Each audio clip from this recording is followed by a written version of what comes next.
Welcome to Breaking Down Bits, a conversation about great comedy bits with the comedians who wrote and performed them.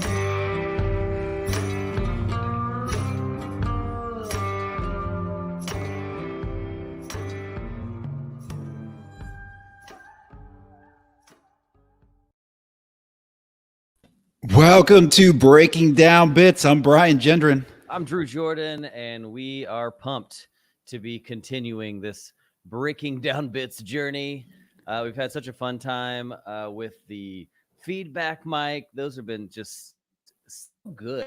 I don't know, like I never thought I would enjoy a Zoom open mic situation. I thought that was dumb. And it's been such a vital and fun place to workshop jokes, get tags, help me rearrange. Like, it's so fun. If you haven't done it, definitely hop in. Email us breakingdownbits@gmail.com if you want to get in. We do it almost every Tuesday. Would love to have you in. Got people from all over the world. Can't recommend it highly enough. So if you enjoy the podcast and kind of what we talk about here, we can take that to a little more real world application at the mic. So we'd love to have you in.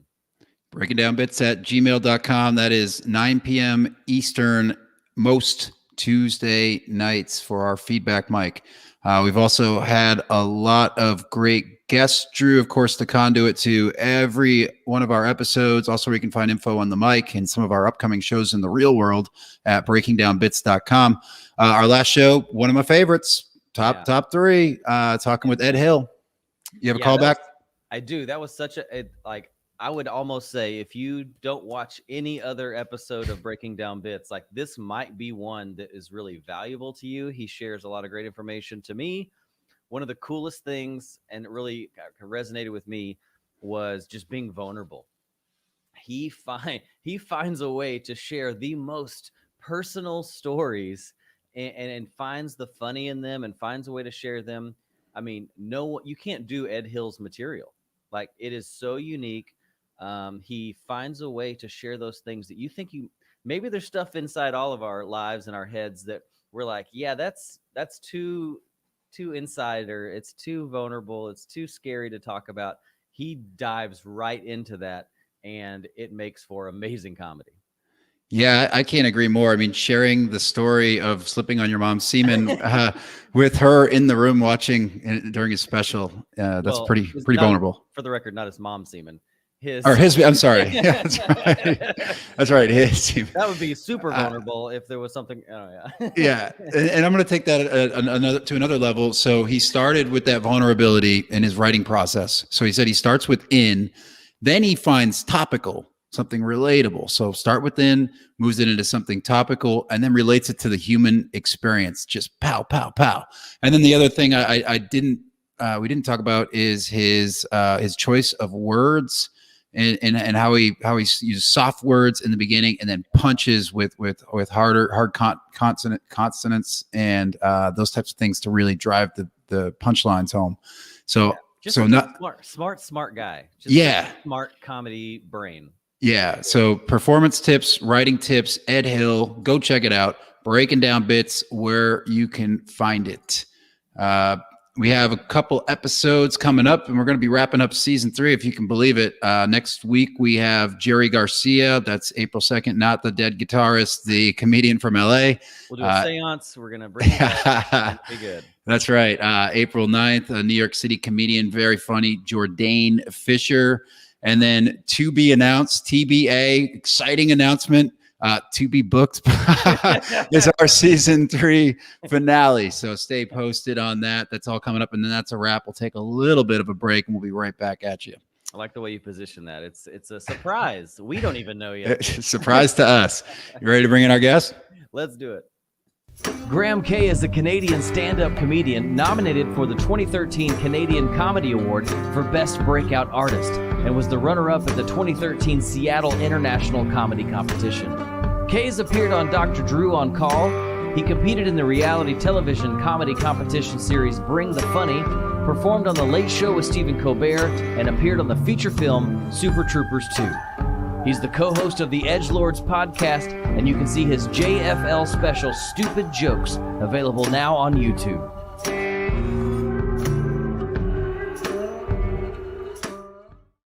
Hey, Graham Key, how are you, man? I'm good. I'm blown away by that intro. This is the most professional podcast I've ever. This is like better than a lot of like national Canadian TV shows. Yeah, that's right. I was looking, I was like, I'm doing all right. Yeah, I did do that. I'm gonna be okay, even though I'm talking in my kitchen. You? I was just worried, Dr. Drew, you're going to be on like Celebrity Rehab or something, but no, you're so you're doing good. I'm doing fine. I'm doing okay. I'm moving in a couple days. A lot of stuff going on here. Moving cities or just apartments? Just apartments. I got a COVID deal, so Nice. yeah. They died. A whole family died. A whole Puerto Rican of frontline workers died in the apartment, and I'm told I have to keep the urns on the mantle, but I get a good deal. So it's fine. It's fine. Yeah. Some sort of gremlin. Don't get it wet after midnight. Sort of. There's a lot of rules and seances. Yeah. I get to keep their old rent stabilized lease if I keep their urn because they're still in the apartment. You know. Technically, they're still. Yeah. Excellent. Well, that's great. So it sounds like you're moving up, Graham. And look, you just released that new special, and JF Just for Laughs put it up for you. So we're going to be looking at that later in the show. We like to ascent towards that, and by that I mean we like to hear your story, and specifically looking at some of the big breaks that came along the way, and really to frame it for some newer comedians, people just starting out, that are looking to get ahead in the industry. So tell us about your background, your story. I had a really sort of weird, circuitous beginning to my comedy career. I did a couple open mic. I'm from Ottawa, Canada, which is like it's like near Syracuse, New York, like upstate New York. And it's the capital. It's about 1 million people. We have 2 comedy clubs. By the time I was in my early 20s, like 21, and I did like an open mic, like not an open mic, but like the amateur night, which is in front of like, 200 people, and it's crazy, and it's like a hot crowd. It's crazy, and you had to like call the first Wednesday of every month. You had to call this line, but it was always busy. And this is how old I am. My parents didn't have a phone with a redial button, and it was before cell phones. So I would just like, I had to get I only started doing comedy when I got a summer job with a phone that had a redial button. So I could just go jink, jink, jink, jink, and I could get in. And then, so I did my first set when I was 20, and then like I didn't have a cell phone. Other people had cell phones, but whatever. Anyway, and then I like 2 years later did one, and blah blah blah. And then I did one, and it was like maybe my third or fourth set of my life. It's like my third set in 2 years. Let's say I'm like 23 years old. Actually, you know what? I might have been like 20. Yeah, because I got a job. It's so long ago, I can't remember. I did a bunch of open mics in my early 20s. I got a job working in Europe for the Canadian government, and then I came back because I wanted to do comedy because I remembered those sets, and I was like, I think I want to do this. And then I moved in with my parents. I delivered sandwiches. I did one of those like amateur nights in front of like a bunch of people. I did really well, and I felt like I was floating. It's like my third or fourth set in my life, and and this is over like a 4-year span. And I'm like floating, and I'm like, and my friend, I was like, my friend like offered me. I was like, I think I should go to New York. I should go to New York. I think I'm ready for Letterman. I think I'm good, man. And I like, my friend was like, just by happenstance, I sort of put the feelers out there that, like I'm thinking of moving to New York. And my friend was like, I got through like some Jewish connection. He was Jewish, I'm not, but like he had at a Jewish summer camp, like the office for a rich kid summer camp where they'd send kids all over the world from like Westchester, New York, which is like a rich suburb. So, and my other friend was like you could stay at my place because I live in New York and I'm gone for the summer. And so I was like, okay, I'll spend the summer in New York. And that'll be like, at this point, I'm like 25 years old. And I'm like, this is getting, I'm getting old now. I got to start. So a summer in New York will be like 2 years in Ottawa or 3 years in Ottawa or whatever. So I go down to New York. I get this job at the summer camp. My job is doing logistics. And I'm like not good with numbers or details. I shouldn't be working logistics. And I shipped a kid to the wrong city in Italy and I got fired. And then, but I had this apartment in New York for the rest of the summer, but I had no money. So I just like handed out flyers off, like got weird jobs off Craigslist, you know, and no, I didn't. Massages. Yeah, just a couple of rough massages, a couple men being men, you know. Just feats of strength is what I called it. And then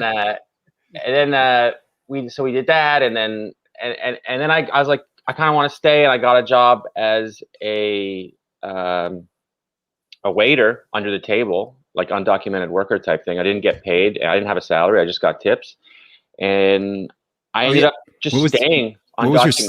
What was your? Yeah, I was gonna say. So that was your citizen status. You didn't have a citizen status or a green card or anything. No, if I got caught peeing on the street, if I was drunk, I'd be deported. I would have to like leave all my belongings in my apartment. If anything happened, if I got arrested, whatever, like I was completely screwed. It was kind of a dumb idea because I did this for 5 years. I stayed for 5 years as an undocumented worker in New York, and it was very, very good for comedy because I started in New York. I learned around the best. I saw the best. I saw the like most ambitious people in America to do comedy, who want to do comedy, move there to do comedy, and that sort of ambition is contagious. And you go like, oh, that's how you do it, and then you're like, so you're just trying to one up and so that really helped. It really helped my comedy, but was really bad logistically because I got like a Conan audition. I wasn't allowed to take the audition because I wasn't legally allowed to do Conan. And I was passed I was like passed in 4 clubs. I could have been passed in 6 clubs, but I had to turn 2 down because they paid by check.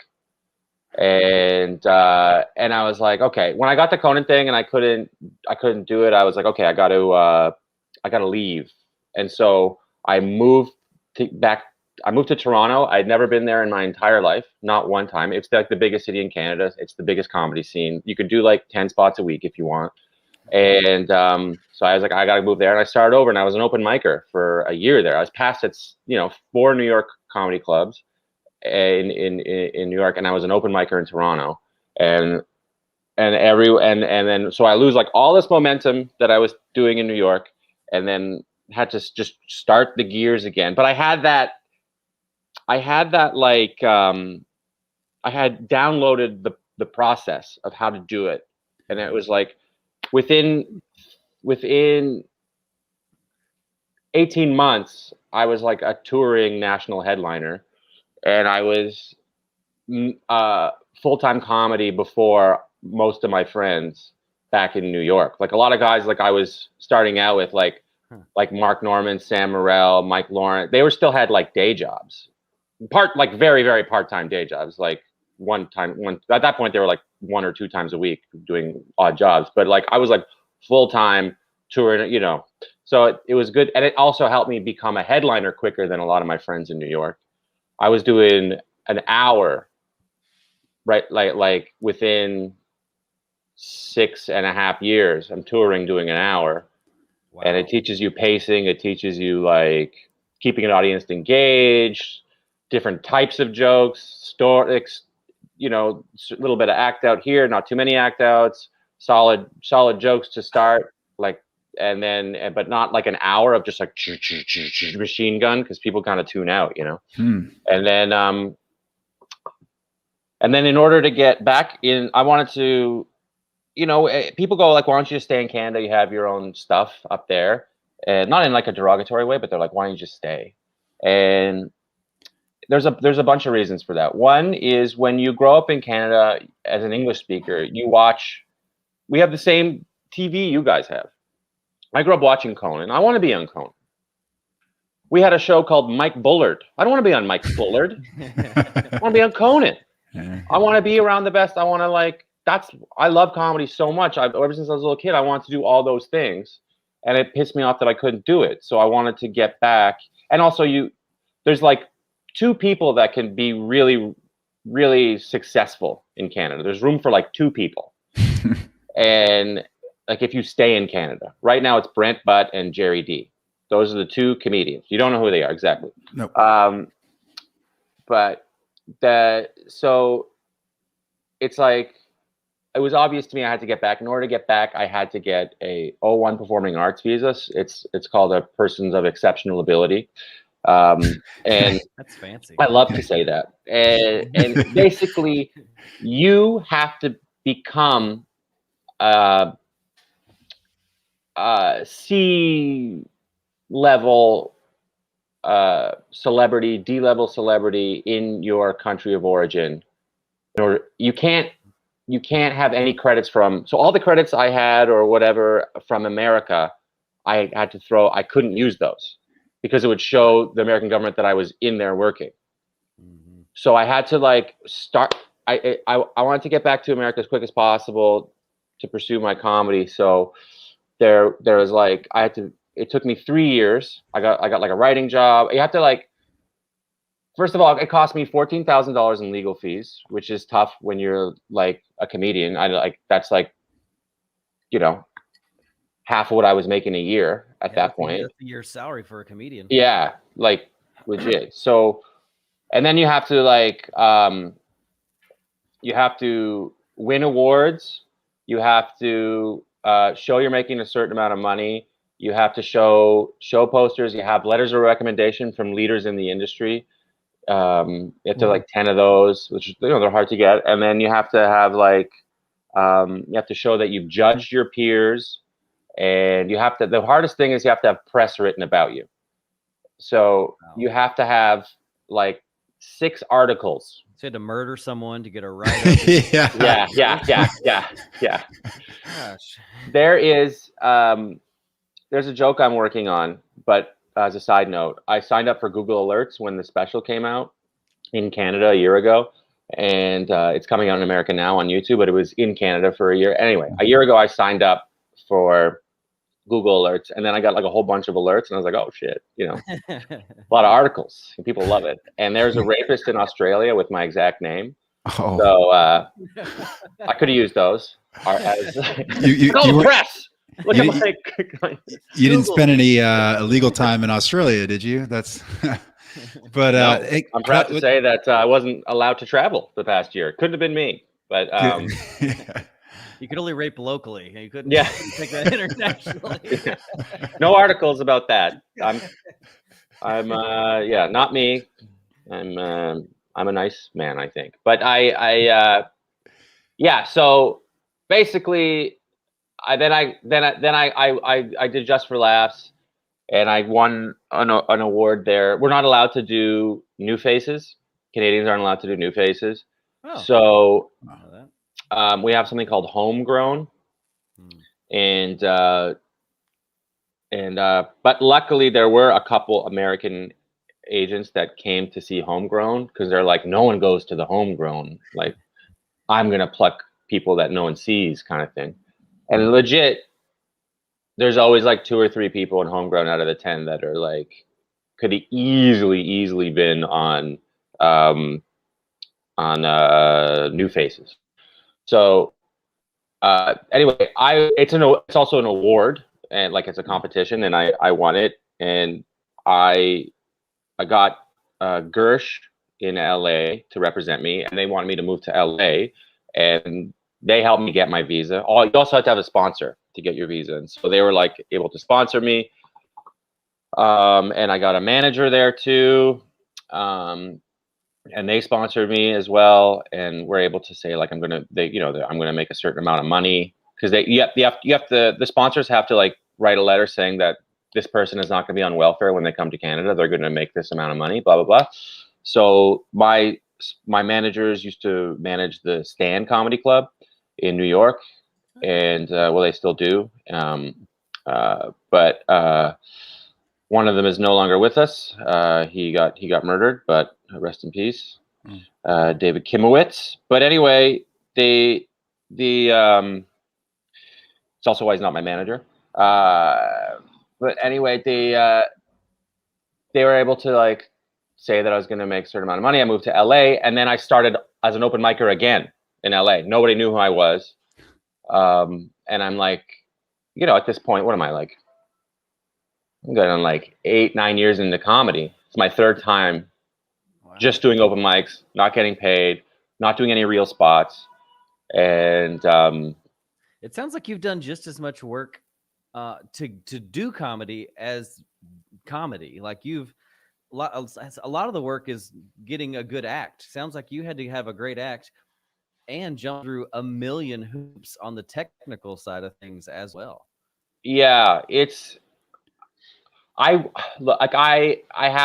make a decent living. Like I'm, doing comedy. I'm very fortunate to do that. I have a good life, and I'm very thankful for that. And I do think artistically it was a good route to take. Going back to Canada and whatever, but I do always wonder if I stayed in New York and I could continue that moment. Like I could see the people I started out with, and I wonder, and there's still plenty of time. I'm not like an old dude or whatever. And I'm, things are going up still. That things continue to, and I also now I have like a whole other country I can work in, and they've been really good to me. Canada's been great to me. Just for Laughs has been great to me. The club system up there has been great to me. So it's like, it's honestly fine. And I got to like move to LA and meet a whole new bunch of comics and make some really good friends out there. And it was cool. I lived in LA for 2 years. And then I just was like, I was getting all these auditions. And then I booked a pilot. The pilot didn't get picked up. I was going to be on, I was like down to the final 3 to be on How I Met Your Father, the spinoff. But then they didn't end up making it because famous actress pulled out or whatever. And then a bunch of things like that, like classic LA shit, and then all of a sudden I'm going on like 3 auditions a year, and LA sucks for spots. I'm a comedian. I'm not an actor. And I'm doing like, I'm doing 4 spots a week, and all my comedian friends are like, how do you doing 4? That's amazing. I'm like, what the heck? This sucks. 4? And I love New York. I just love the city. I would try and live there if I didn't do comedy. I don't care. Like, and I was just like, I gotta get back to New York. I went to New York, and that's it. So now I've been here since 2017, and it's been awesome. Been having a great time.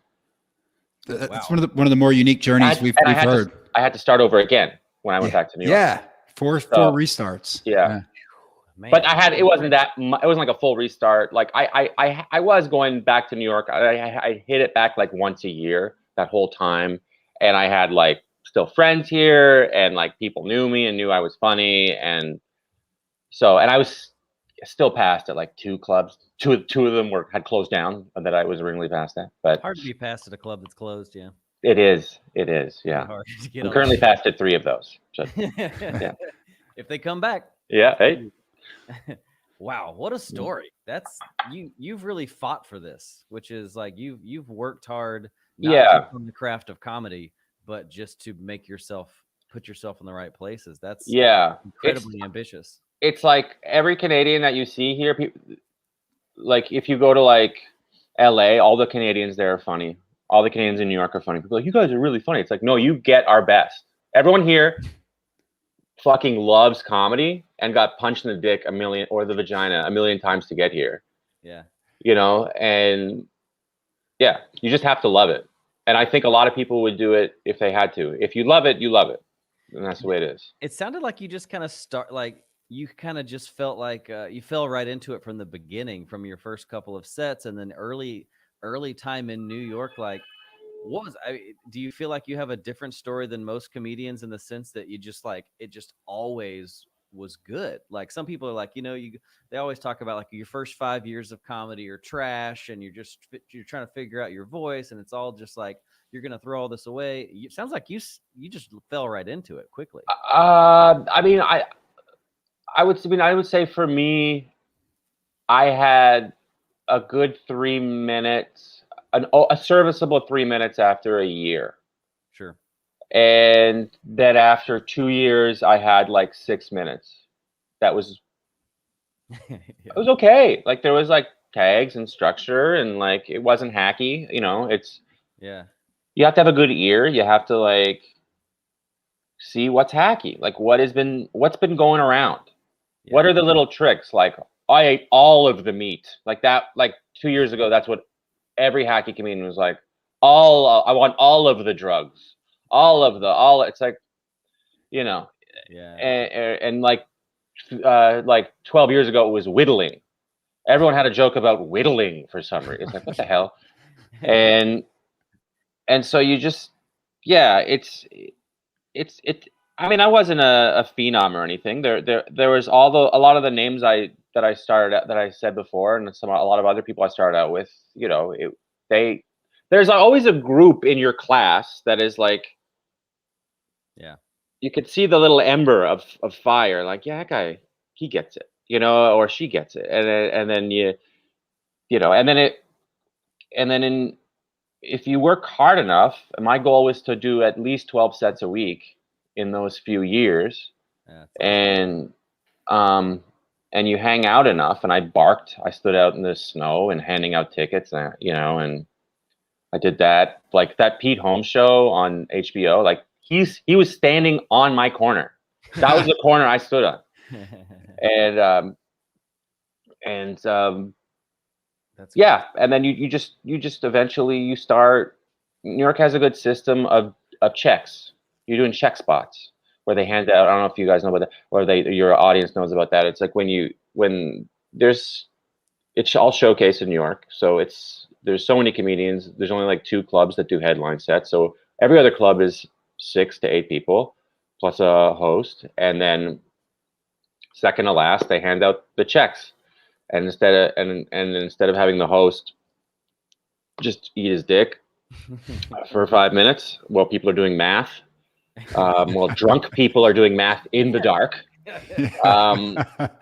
they put up an ambitious idiot, and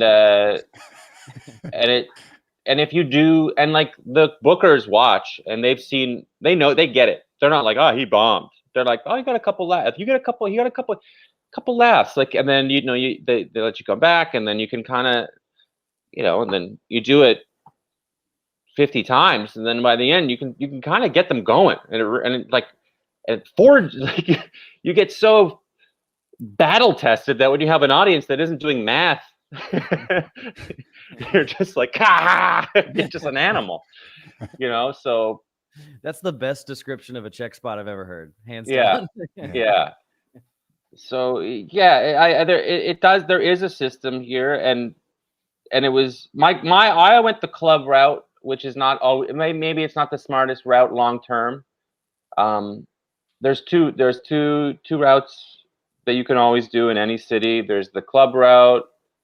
You can do both. I tried to do both, but the other route is just the alternative shows in bars, in like whatever, insert hipster neighborhood in your town.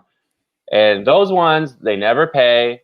It's a different style of comedy, and it's looser. You can't be as tight because they don't want you to look like you're trying, which is fine. And but that's where all the industry hangs out. So if you kill in those avenues, important people, all the industry, they're all cool, like, or they want to be cool. They're trying to be cool. They're all like, want to be hipsters, whatever the word is. You know what I mean? And so they're hanging out there, and they want to find the cool person. So they're looking for like whatever. So you can, even though you're not making money for your first 6 years doing comedy, doing that circuit, the chances of you getting a Comedy Central half hour or whatever the Netflix 15 minutes is now and is, I think, higher, and getting a show and getting a real, getting actual traction is higher. But if you want to get really tight and then tour and then make enough headway that way, the club way is to do it. And yeah. Houston's like all alt scene. We just don't have any clubs. We've got the Improv, and then we've got one local club called the Secret Group, and that's really, and they're even sort of alty in their own way because they're also a music venue. Right. But that's it. So that's the only one. That's kind of what we have to work with, at least in this market. And it's wild because it's a huge market. It's one of the, Right. it's about to be the third biggest city in the world, or Wow. in the world, the country, Yeah. the world. But no. So that's a really unique background, and I don't know if I was supposed to say that in 30 seconds, and I think it's been half an hour. So No, I apologize. Yeah. that is the appropriate amount of time. Yeah. And you shared some stuff in there that we'll revisit when we talk about writing and performance. Mhm. But it is a good transition point where we talk about your writing style. So we do this very open-ended, Graham. How do you write comedy? I mean, I used to and still do riff with friends and then write it down, and then like on my phone. I never have a pen and paper. I'm a minimalist. I hate carrying a bunch of shit, and write in my notes, and then I think of tags. I'll go to shows that I'm not getting paid on or whatever, and work on them, and put them in the middle of a set. Put the two jokes I'm working on in the middle of a set, and just work on the tags. And I'm better on my feet than I am pen to paper. So if an audience is looking at me, I'm kind of, the synapses fire a little quicker, and I can sort of, get myself out of trouble and find the avenue that works maybe a little better, I find. But in the pandemic, without doing spots, and I've periodically in my career done this, but I've started to write for half an hour a day, just try and do 4 pages, and it works. And it kind of, I'm like, I should have been doing this the whole time.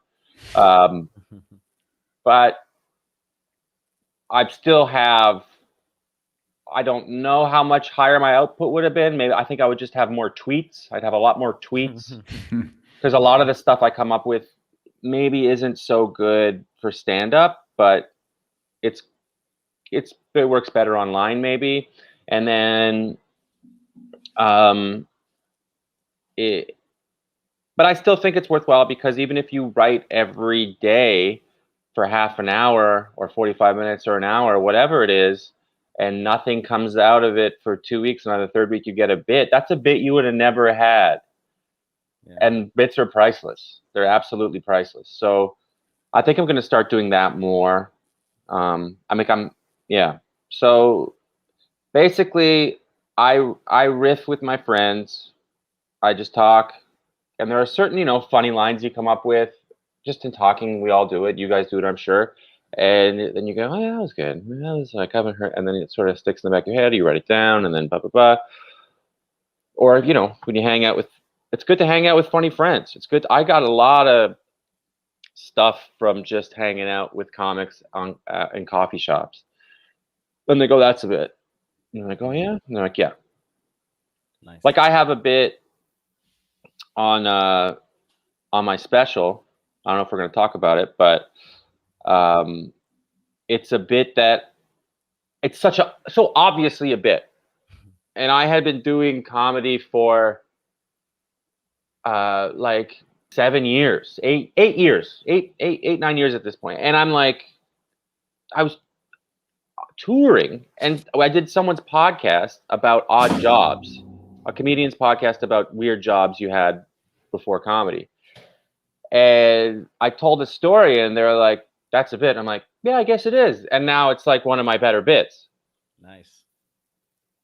I love that's like my new favorite way to write, is finding someone who really gets your sense of humor. Yeah. You have kind of a similar vibe, and you just riff a topic for an hour or two, and all of a sudden you're like, I think something's coming together here. Yeah. It's way more fun to do it that way than to like, all right, coffee shop, pen, paper, Yeah. and go. You know, Yeah. like, Yeah. that's tough. Yeah. But that, it that pen to paper shit works, I think. And just write down my advice to you is write stream of consciousness. The first page or two is going to be nonsense and who cares. And it's also kind of fun to have a diary. Yeah. It kind of, now you have a diary, and I just put like the date on the top at the end. I'm like, oh yeah, because the first 2 pages are like, I broke my toe, and I would never remember that I broke my toe 20 years from now. And I'll be like, oh yeah, I have gone through adversity as a white man, and I show that to black people. Yeah. Morning pages is great. Yeah. Scott Dickers, a huge proponent from the Onion, Mhm. huge proponent of. Oh yeah. We got into morning pages pretty deeply for some moments on that podcast. That was episode like what, 2, 3, 4. If you want to hear more about morning pages, cool conversation about there as well. I think I got the sense that you were pretty quick on your feet and you really enjoyed that, because in your special you do some crowd work, which I think it feels like a lot of guys edit that out maybe, or wouldn't put it in the special. And the fact that you come out and have that whole bit with the lady who got up right when you were announced. Yeah. I thought that was really fun and nice to see we saw the real thing happen. You didn't edit it up to cut that out. Yeah, thanks. I did, I wanted to give it a feel of really being there, and I wanted, I think showing the audience you're in the room, doing crowd work up top, it makes the audience settled and go, oh, we're all in this together. He's not just going to like, just do his bits on top of me. You know what I mean? Like we're in this together. And I think that's sort of, about an audience watching it at home experiences the same way. It's like, oh, he's not just a robot, trying to. And I mean, I'm not comparing myself to this comedian at all, but I always liked in Elephant in the Room, Patrice O'Neal started with crowd work, and I loved it's the most seamless transition between crowd work and jokes. And no matter how many times I watch it, I don't know where the joke starts. That's good. I think it's still on YouTube. If you watch Elephant in the Room. If any of you listeners have not seen Patrice O'Neal's Elephant in the Room, stop your car. Pull over. Let your grandma who has dying of COVID in the back seat on the way to the hospital wait. Yeah. So what do you do? Another question we typically ask, is how do you prepare for a set? What is your preparation process, and maybe, days in advance, and also like just those last moments before you step on stage? Well, I think that the ideal scenario is if you're going to do a headline set, I spend minimum about 20 minutes just going over my set in my hotel room or whatever, getting the order down and forcing myself to work on new stuff and go, okay, the new chunk goes here, blah, blah, blah. And then, so I have that sort of the template in the back of my head, and then I go to the show, and then I'll 10 minutes, 5 minutes before the set, I'll look at my outline, say the outline in my head without looking at the set. Just, you break it down into chunks, right? So you only have to remember 3 or 4 things, but then try and break down. Someone calling me? Oh. Anyway, so you only have to remember 3 or 4 things, and then you have to remember to have fun. You can't. It sounds so cliche, but you've got to be like, if I have fun, they will have fun. Have fun. Get in a good mood. Start joking around with the comics in the green room. Start joking with the staff. Just be light, like be happy, force yourself to be happy. And I forget that sometimes, but every time I don't and I do it, it really helps. And especially on auditions, if you're going to run a set, if you're trying out for, if Jeff Singer's there and you're going to do New Faces or something, or whatever the thing is in Houston or wherever you're listening. It just have your set down, trust that you have it. Looking at your set list 30 seconds while you walk on stage is not going to help you, because you already don't have it if you're doing that. And have a good time, be happy. You're up there, you're only doing this to have fun. Yeah. If you're not having fun, get a job at a bank, get healthcare, get you can buy a house, you can own a home. So the only trade-off is to have fun. So make sure you're having fun, and the audience will have fun, and then you'll have fun, and it's a very cyclical thing. Could not agree more, for sure. Yeah, that's really helpful. You've already done the work. You did the 20-minute set list. You've reviewed it in your head. Okay, I got it. Yeah. Spend just a few minutes working the room. Perhaps that's what we usually do before our show. We make sure that they strangers kind of have an idea of who we are. It makes your sets go way better, right? Oh, like when you get on stage? No, well, just before the show starts, because we have we run a smaller room, for example. So just hi, introduce yourself, and all that stuff. That kind of stuff can help too if you have that opportunity. You mean like after you go on stage, while you're on stage? No, before. You're saying before the show starts. You're saying, as a comedian, when they walk in, greet them at the door and joke with them? Yeah, a little bit. Yeah, well, we also produce and run the show and host the show, so it's a different. We're not the headliner, right? They're in a yeah. That's doing crowd work in a different way, though. Individually, right. I totally see that. Yeah, and it starts getting your performance going up, like putting you in that zone. So that's from a host spot, that's been really helpful. But if you're in the green room, don't be just staring at your set. Stop! Don't talk to me. Just have a little bit of fun the moments before you get on stage, and that'll carry on to the stage. Mm-hmm. And I think that's wise advice. Yeah. Set up this video or clip we're going to watch, or your special that day. Do you remember anything specifically about filming, about the experience that you could share?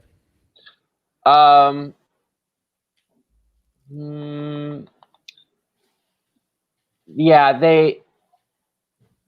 when you do any sort of corporate or any sort of taping, always remember that you're the professional comedian.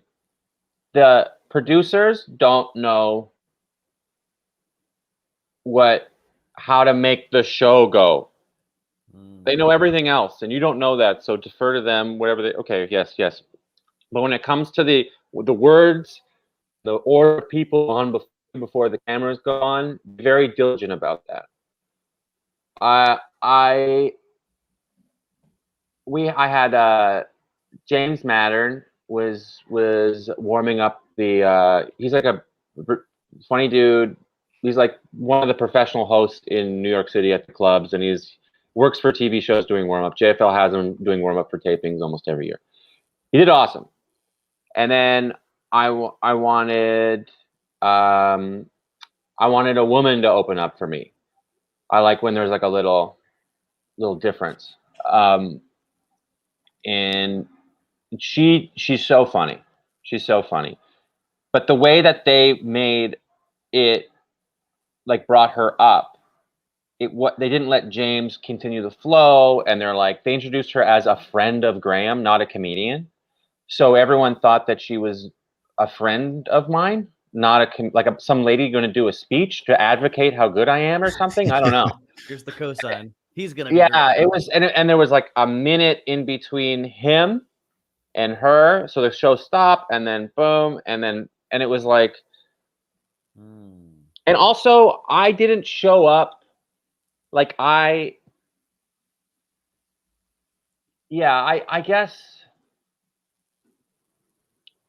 that's the only thing. That's my only advice is that it was kind of like a weird beginning, and I was worried about that and trying to like take care of that and not thinking about my set and not like being loose and joking with James or my buddies or whatever. And I didn't bring any friends to my taping. It was kind of stupid. Because we're all it was filmed at the festival, so we're all like, everyone's hanging out, they're at the hotel. I should have brought friends with me. Like the other people that did the special, because they taped like 3 in a row with different audiences, but 3 in a row. People before me, people after me brought friends, and I'm just sitting alone.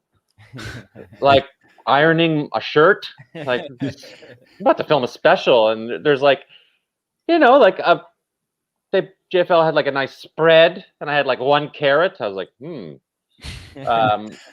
So if you ever do anything like that, like, even if it's not like a late night set or a taping, but even just like bring some friends, bring some comedy buddies with you, and like loosen it up and Create an entourage. and yes, create an entourage, and everybody does it. You don't look like a dick, whatever, and then and make sure you're very specific ahead of times about how you're going to get introed, because you don't want to be worrying about, because they were coming up to me like, what is that about this? What is she, this, and like, and should, what at the time, and I had to ask for, I don't know, it was whatever, but it was fine. All in all, JFL did a great job. It looks great. I'm really happy with it, and know your set, I guess. Just know your set. All right. Yeah. I'm gonna go ahead and roll the clip. Y'all ready? Let's do it. Let's go. I recently just moved in with my girlfriend. Thank you very much. Thank you. Thank you. And she more recently moved out. Yeah. And that's how you get your own apartment, fellas. Little life hack. I'm here to tell you about a life hack I learned, how to get your very own apartment you can't afford in New York. So it's pretty sweet. And I could not afford the apartment myself. So what I had to do until the lease was up is I had to Airbnb out the bedroom, and then I slept in the living room in a sleeping bag like a man, And Airbnb, isn't it like, it's an amazing app? Isn't it like an amazing app, right? Right? Because who wouldn't want to go on vacation and stay with a sad guy, Fly all the way from Europe to live with a broken man for a few days. Isn't that fun? And here's the thing: I'm a germaphobe. Like, I should not have been okay with this scenario.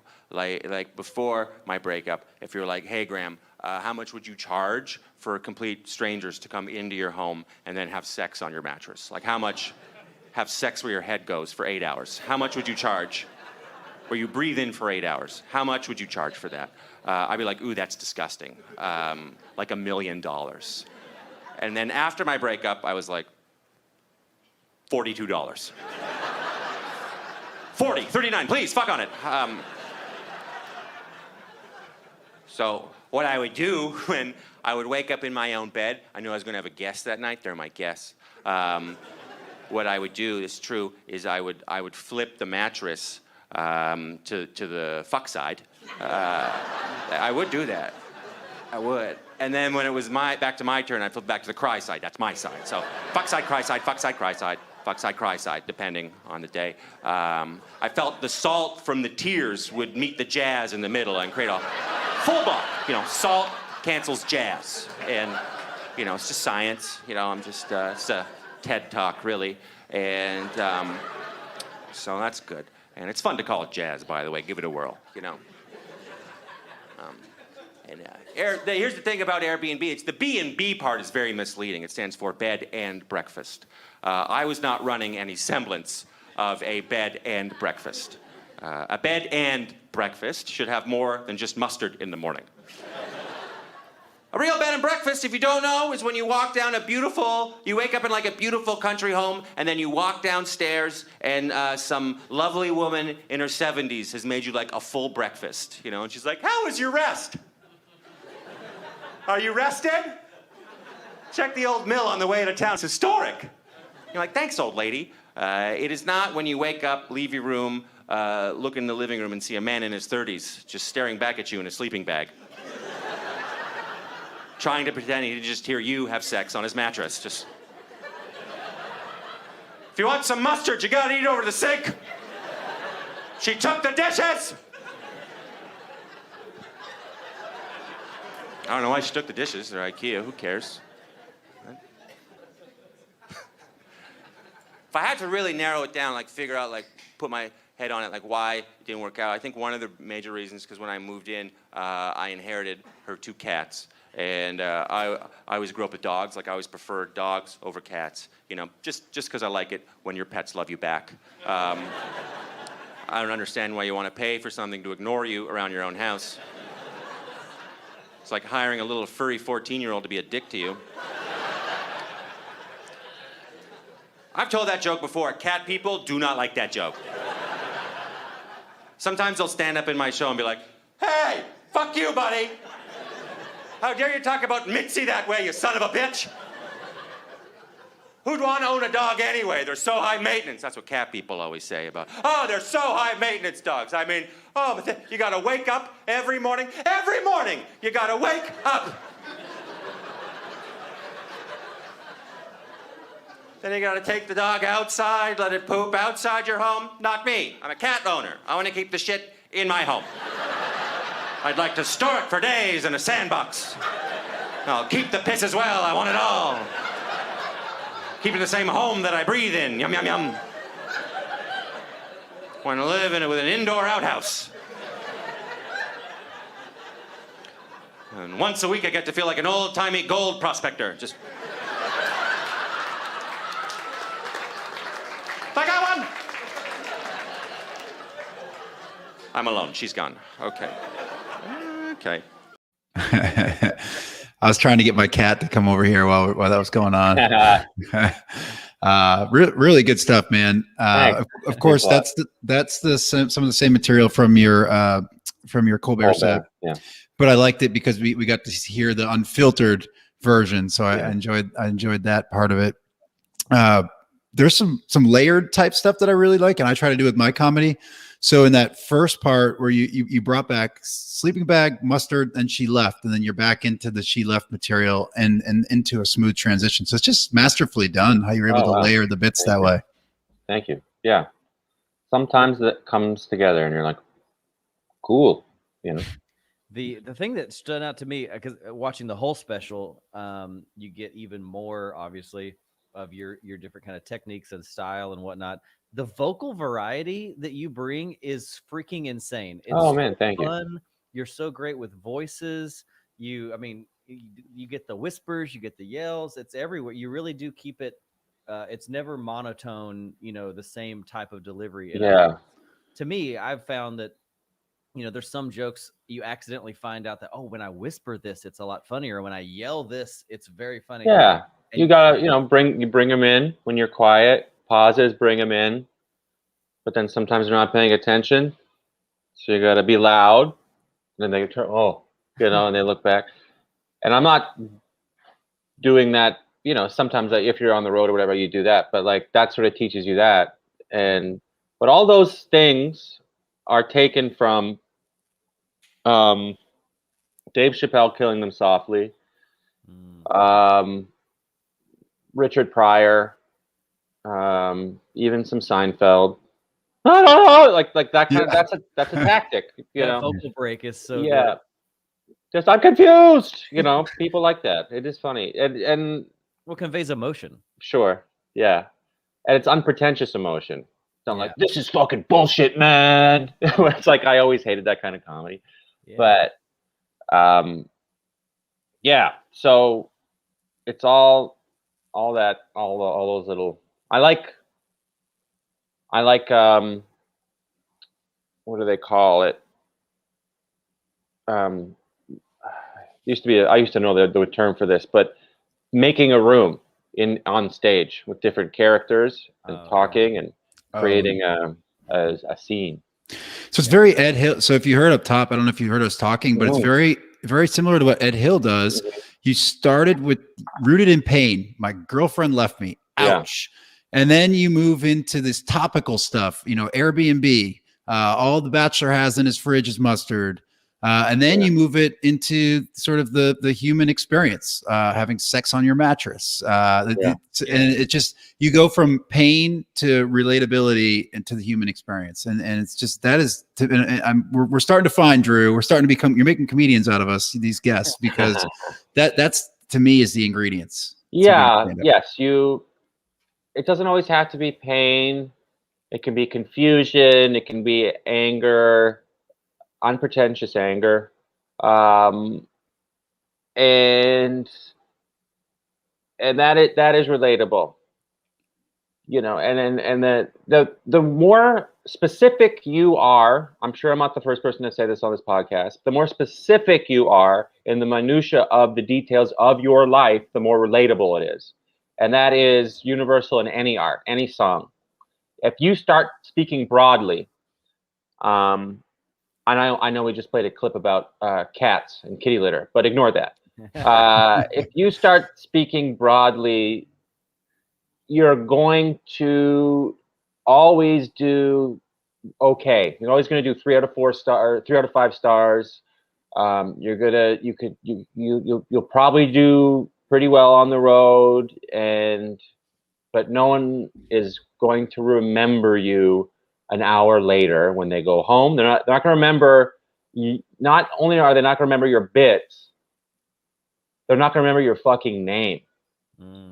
And you're essentially a drink salesman. And so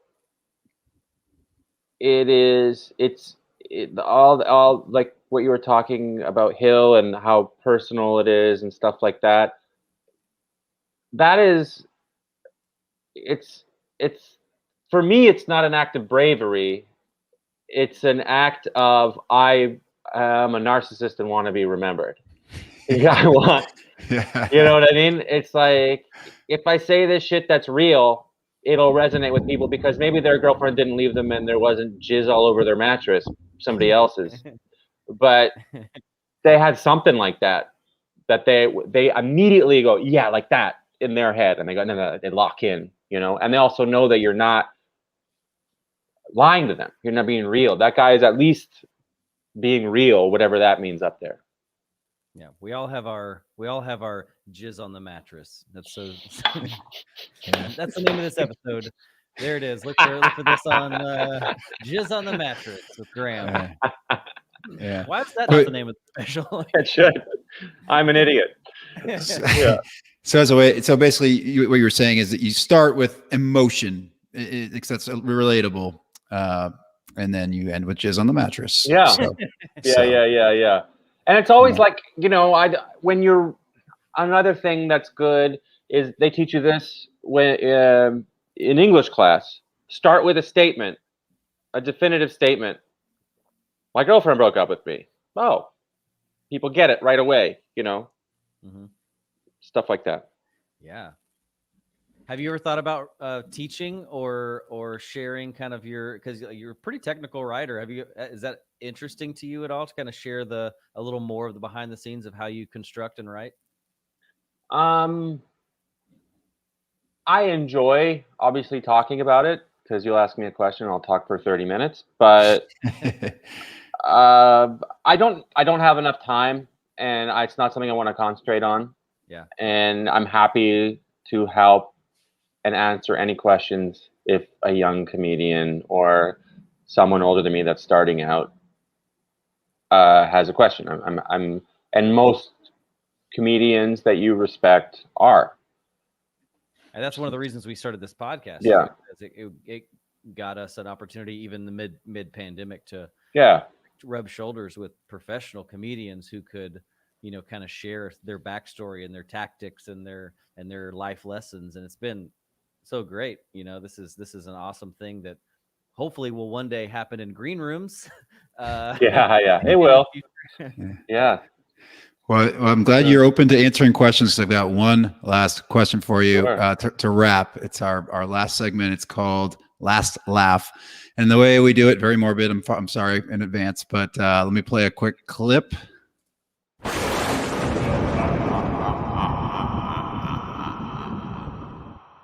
It's so weird. Okay. So, so it's honestly, comedians think about death a lot. That's why we do this. It's because you only get one life. I was always panicking about one life. I gotta have fun, you know. If you want to make what you're important, if you want to make what you're saying important, remind everybody of their mortality, and it's okay. We gotta be, but that's what we're doing here. So this is your comedy legacy, Graham. This is how you'll be remembered. Your joke, somebody else's joke. What's the joke that goes on your tombstone? The joke. I thought it was joke I want to be remembered by. Yeah, it's open. It's an open palette, man. We'll chisel whatever you want. Yeah, Whittle. I can't think of a.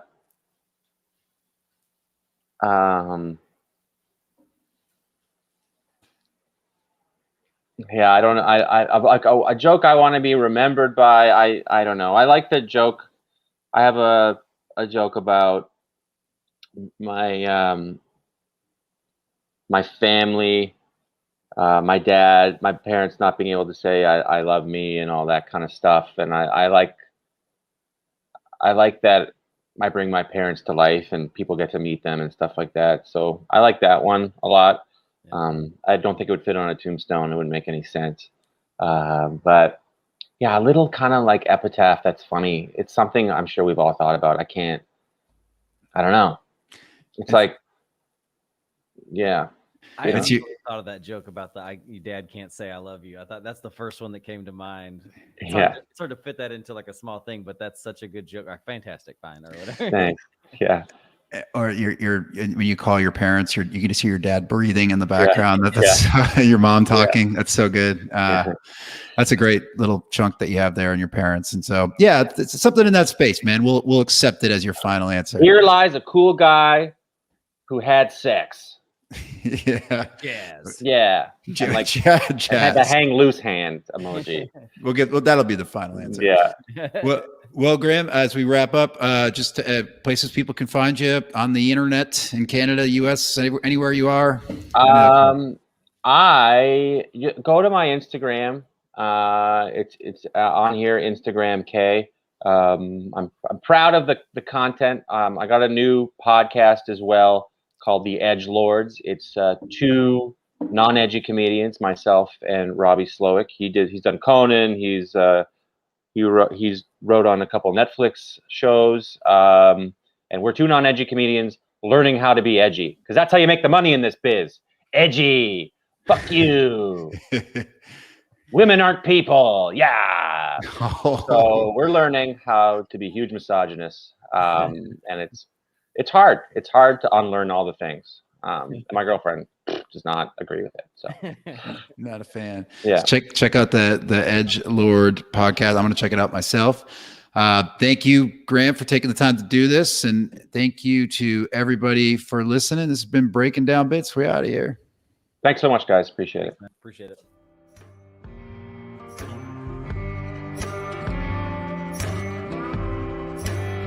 Thanks for listening to Breaking Down Bits. You can keep in touch or get more when you follow @Breaking Down Bits on social media, visit the website breakingdownbits.com, or shoot us an email at breakingdownbits@gmail.com.